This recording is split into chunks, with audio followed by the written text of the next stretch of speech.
عورت کو مرد کی پسلی سے کیوں پیدا کیا گیا، مٹی سے کیوں نہیں؟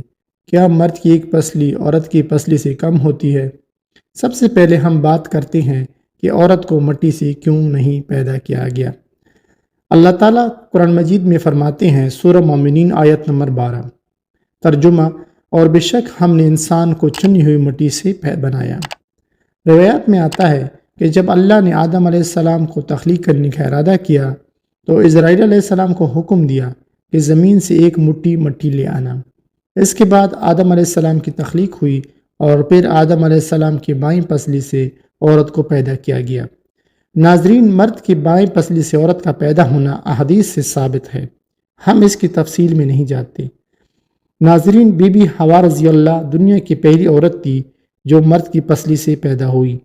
اگر اللہ چاہتا تو عورت کو مٹی سے پیدا کر سکتا تھا، لیکن ناظرین، اس میں اللہ کی حکمت پوشیدہ ہے۔ روایات کے مطابق اللہ نے عورت کو جسم کے حصے سے اس لیے پیدا کیا کہ عورت کا تقدس اور پردہ قائم رہے، فرشتوں کو بھی خبر نہ ہونے دی، اور نہ ہی زمین کی لائی گئی مٹی سے عورت کی تخلیق کی گئی۔ یعنی عورت کی تقدس کی حد تو دیکھو کہ فرشتوں سے بھی ان کی تخلیق کا پردہ لازمی قرار دیا گیا۔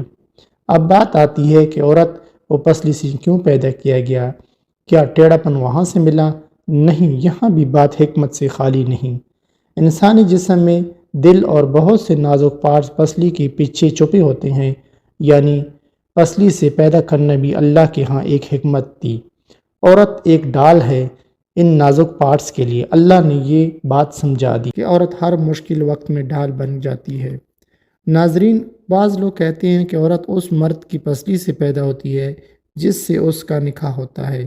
یہ بات کسی بھی احادیث یا مفسر سے ثابت نہیں، اور ساتھ یہ بھی کہنا ضروری ہے کہ مرد کی پسلی کی تعداد اتنی ہی ہے جتنی کہ عورت کی ہوتی ہے، یعنی دونوں میں برابر پسلیوں کی تعداد ہوتی ہے۔ جزاک اللہ خیر۔ السلام علیکم ورحمۃ اللہ وبرکاتہ۔